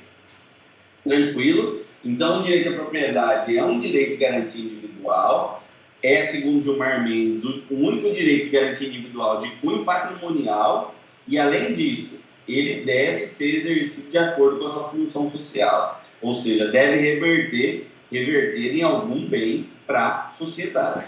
Alguma dúvida? Não. Tranquilo? Professor, e quando que a propriedade cumpre a sua função social? Já que você está me falando que a propriedade deve cumprir a sua função social. Aí você vai lá no artigo 182, parágrafo 2º, que fala da função social da propriedade urbana. Estão comigo aí? Qual? Yes. Beleza. A propriedade urbana cumpre a sua função social quando atende às exigências fundamentais de ordenação da cidade expressas no plano diretor. Plano diretor, logicamente, não vai ser objeto da aula constitucional, mas é um documento básico de toda cidade. Toda cidade com mais de 20 mil habitantes é obrigatório a existência de um plano diretor, ok? Quando que a propriedade urbana vai cumprir a sua função social? Quando ela atender o que tiver disposto no plano diretor. Tranquilo? Tranquilo. Beleza, professor, e a propriedade rural? A propriedade rural está lá no artigo 186. 186 da Constituição Federal também. A função social da propriedade rural é cumprida quando atende simultaneamente os seguintes critérios e graus exigentes estabelecidos em lei: aproveitamento racional e adequado, utilização adequada dos recursos naturais e preservação do meio ambiente, observância das disposições que regulam as relações de trabalho, exploração que favoreça o bem-estar dos proprietários e dos trabalhadores. Artigo 186. E, professor, qual é a consequência... Opa, ficou feio essa travada. Qual é a consequência da propriedade rural ou urbana que não cumpre a sua função social? A consequência, gente, a própria Constituição estabelece que é a possibilidade de desapropriação. Beleza? Desapropriação. Tranquilo? Então, a propriedade que não cumpre a sua função social poderá ser desapropriada. Tranquilo? Professor, já estou entendendo tudo. Essa Constituição é comunista. Quer dizer que se eu não estou explorando a minha propriedade rural, vai um bando sem terra lá, pula para dentro e fala que a terra é deles, que agora eles vão cumprir a função social, isso está certo, professor? É isso mesmo? Não, não é isso mesmo. O STF junta esse julgado para vocês aqui. Se tiver aberto para vocês respondam tá. Tá. Beleza. Tá. O que aconteceu no julgado aqui? Havia uma propriedade que não estava cumprindo a sua função social, o movimento sem terra foi de ofício e pulou para dentro da terra. STF entendeu que essa atividade deles é à margem da lei, não está adequada ao nosso ordenamento jurídico. Vamos ao julgado. Constitui atividade à margem da lei a conduta daqueles que visam pelo emprego arbitrário da força e pela ocupação ilícita de prédios públicos e de imóveis rurais, constranger o poder público a promover ações expropriatórias para execução de programas de reforma agrária. Beleza?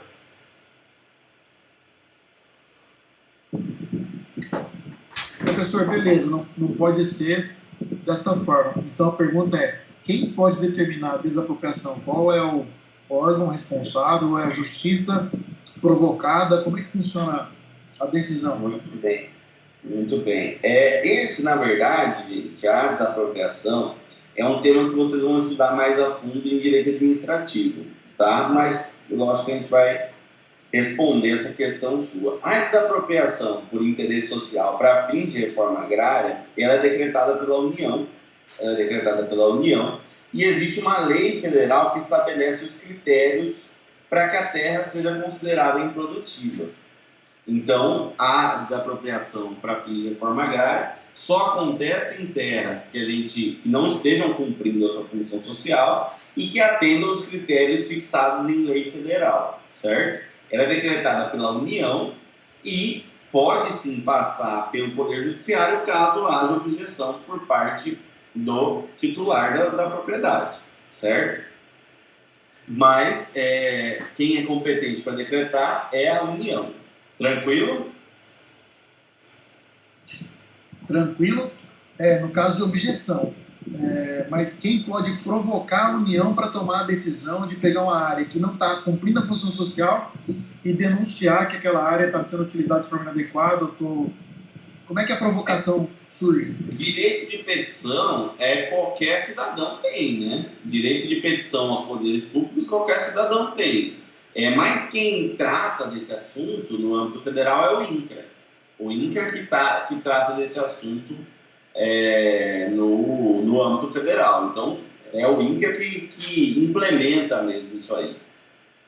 Tá? Vai estar lá no artigo 184 da Constituição Federal. Vai ter alguns, não sei se vocês estão enxergando aí, deixa eu colocar aqui. 184 da Constituição Federal, ela vai delimitar alguns pontos da desapropriação por interesse social. Vamos lá. Compete à União desapropriar por interesse social para fins de reforma agrária o imóvel rural que não esteja cumprindo a sua função social, mediante prévia e justa indenização em título da dívida agrária, com cláusula de preservação real do seu valor, resgatáveis no prazo de até 20 anos a partir do segundo ano de sua emissão e cuja utilização será definida em lei. Beleza? Descobri que daí que surge os precatórios, 20 anos, né? O título da dívida agrária é resgatável em 20 anos. É uma beleza. A desapropriação do imóvel urbano, gente, está aqui em cima, um pouco acima, no artigo 182, parágrafo 4º. Artigo 182, parágrafo 4º. Vocês vão aprender melhor, repito, em direito administrativo, mas o que a Constituição diz é isso que está no disposto do parágrafo 4º, é facultado ao poder público municipal, mediante lei específica, para a área incluída no plano diretor, exigir nos termos de lei federal que o proprietário do solo urbano não edificado, subutilizado ou não utilizado, promova o seu adequado aproveitamento, sob pena sucessivamente de, e aí o inciso terceiro, desapropriação, também com pagamentos mediante título da dívida pública. Beleza? Isso que a gente chama de desapropriação sanção, gente, que é a desapropriação para aquele imóvel que não esteja cumprindo a sua função social. Imóvel urbano feito pelo município, imóvel rural para fins de reforma agrária feita pela União. Mas existem outras formas de desapropriação, que é a desapropriação por necessidade pública ou por utilidade pública. Essas formas de desapropriação também são ressalvas que a Constituição autoriza, e elas são naquelas hipóteses de interesse público, naquelas hipóteses que o seu patrimônio vai ser utilizado por uma situação de interesse público. Então, vamos imaginar que a gente precisa de uma ampliação de um hospital e que a sua casa está no meio ali, impedindo uma ampliação mais eficaz. O que o município de Cuiabá pode fazer? Ou o que o Estado pode fazer? Pode declarar a desapropriação da sua área com base na utilidade pública que ela vai ter para a construção de um novo hospital. Beleza?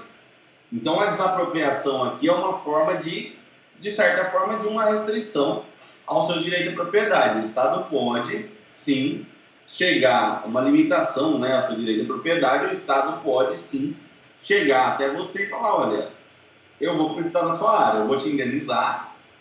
No caso de necessidade pública ou utilidade pública, vai ser indenização em dinheiro, vai ser indenização prévia, que a gente viu nas obras da Copa aqui, gente, alguns lugares que precisavam ser desapropriados, está até hoje lá, né? Mas, enfim, aconteceu, é a desapropriação, beleza?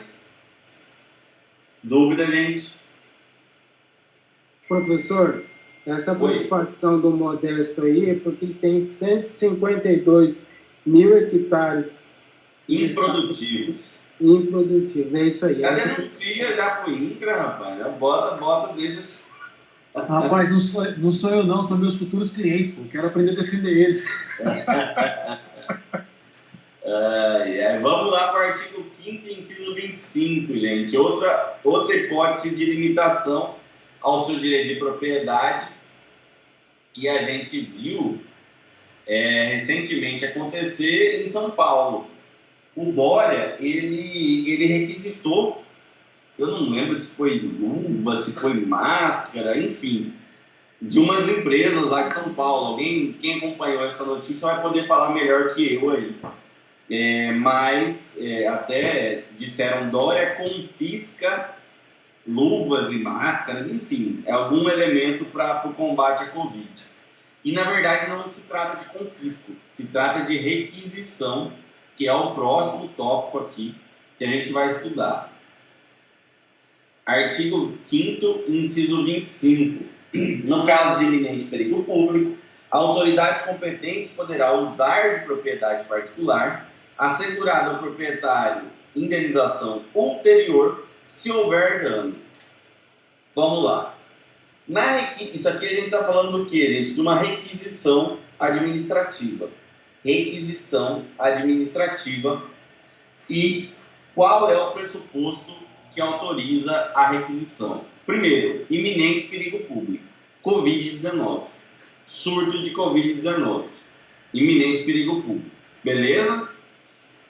A requisição, diferente da desapropriação, ela, como regra, ela não retira o direito da propriedade. Ela simplesmente autoriza que o poder público utilize o bem. Então eu posso simplesmente chegar na fábrica do nosso amigo que é rico e falar, olha, sua fábrica agora, eu requisito ela vai se transformar num local de combate à pandemia pelo coronavírus. Ótimo, beleza, é um caso de requisição administrativa, ok? Ela vai tirar a propriedade do colega? Não, ela vai utilizar a propriedade do colega, beleza? Utilizar uma propriedade particular. A requisição administrativa, ela sempre é indenizada? Não, nem sempre ela é indenizada. A Constituição diz que vai haver indenização só se houver dano. E outra diferença da desapropriação. Desapropriação, a indenização era prévia, era anterior à desapropriação. Aqui não. Aqui a indenização da requisição ela é posterior, ok? Ela é ulterior. Tranquilo? Ela é depois. Até para ver se houve o dano ou não. Certo, gente?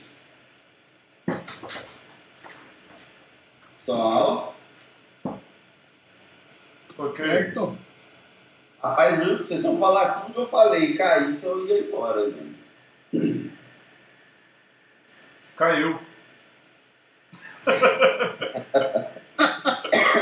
Brincando, professor. Artigo 139, gente. Estado de sítio também possibilita a requisição de bens. Na vigência do estado de sítio, decretado por fundamento no artigo 137.1, só poderão ser tomadas contra as pessoas as seguintes medidas. Inciso 7º, requisição de bens. Beleza?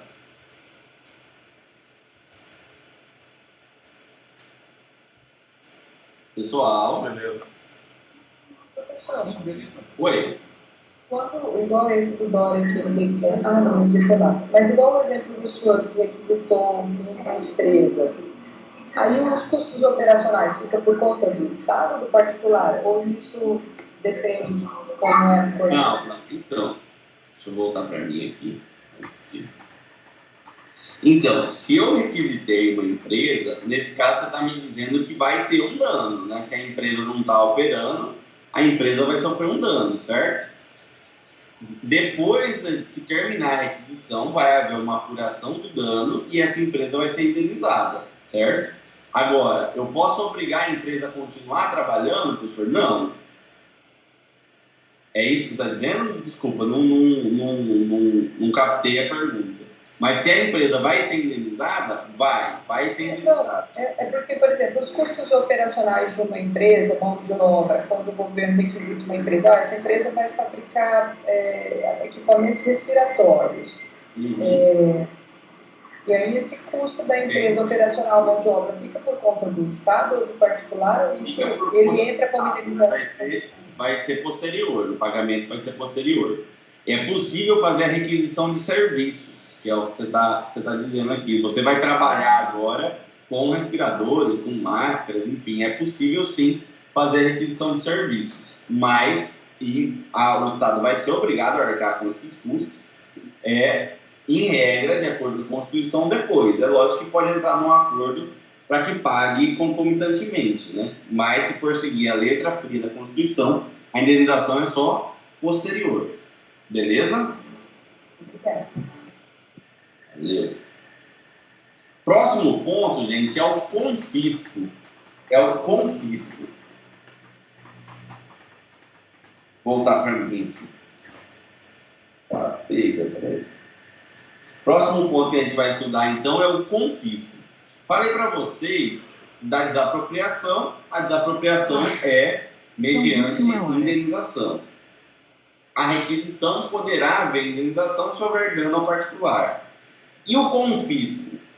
Confisco, que o nome foi erroneamente usado no exemplo que eu dei pela imprensa. Confisco, gente, é a retirada do bem sem direito à indenização. Então, eu exproprio a sua propriedade, ficou bom, né? Eu te exproprio sem direito à indenização.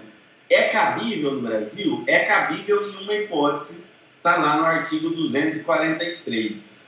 É cabível quando for encontrado no local cultura de drogas ou trabalho escravo. Beleza? Beleza, então aí. Beleza. Beleza. Artigo 243 da Constituição, as propriedades rurais e urbanas de qualquer região do país onde for localizadas culturas ilegais de plantas psicotrópicas ou exploração de trabalho escravo, na forma da lei, serão expropriadas e destinadas à reforma agrária e a programas de habitação. Aqui o detalhe, aqui é confisco sem qualquer direito à indenização ao proprietário. Então, quando eu estiver falando de confisco, eu estou falando de retirada sem direito à indenização. Beleza? Dúvida, gente?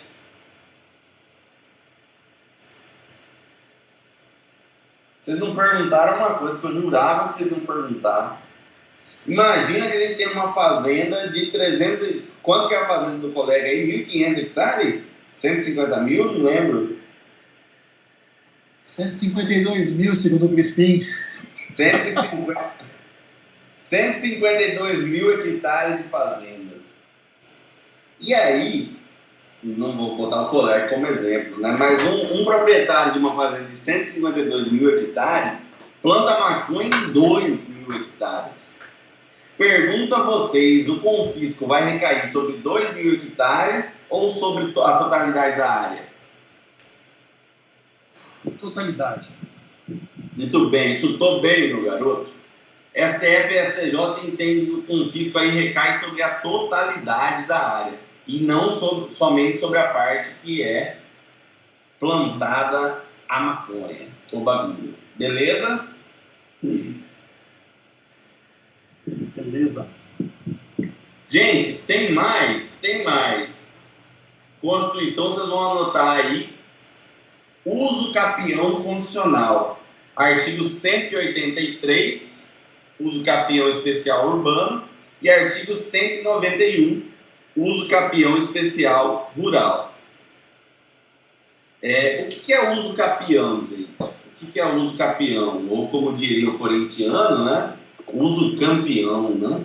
O que é o uso capião? Uso capião é a perda do direito à propriedade em virtude da inércia do seu titular e do decurso de tempo. Com quem vocês vão aprender isso? Standa e Marcos. Vocês vão aprender isso em direito civil, tá? Só quero que vocês anotem aí a existência desses dois usos capião, nem sei o coletivo aí, do uso capião do artigo 183 e do uso capião do artigo 191. Uso capião urbano, 183, uso capião rural, 191. Beleza? Mais esses detalhes vocês vão aprender com Stanley. Gente, alguma dúvida da aula de hoje? Não, tranquilo. Só estudar para reforçar agora. Agora estudar que é bastante informação, né, gente? Não é pouca não, né? Demais. Que dia que você vai colocar esse material no portal, professor? Amanhã, prometo. Amanhã não. Quarta-feira. Prometo para vocês que vai estar tudo no portal quarta. Beleza. Show de bola. Beleza? Não esqueçam de fazer os trabalhos. Já recebi ótimas resenhas aqui do exercício que eu passei para vocês. E vamos para cima aí, viu? Semana que vem, gente, a gente não tem aula porque seria a data da prova, tá? Então, semana que vem a gente não tem aula e nós temos até meia-noite da semana que vem para entregar o trabalho que eu solicitei, tá bom? Como prova oficial. Meia-noite de que dia? De semana que vem? Segunda-feira da semana que vem. Daqui 7 dias. Segunda-feira da semana que vem seria a nossa prova, nós não vamos ter aula porque seria o momento que vocês estariam fazendo aí o resumo, tá? Então, por conta disso, não vamos ter aula. Beleza? Beleza é tudo que eu preciso, professor. Alguma dúvida, gente? Beleza, professor. Bora pra live agora. Fomos direto, né? Acho que foi bem, né? Conseguimos. Aula que vem, anotem aí. Vamos estudar o princípio da isonomia. E aí a gente passa para os direitos sociais. Tá bom? Tá joia. Beleza? Beleza. Alguma dúvida, gente? Alguém quer falar alguma coisa? Um bom feriado.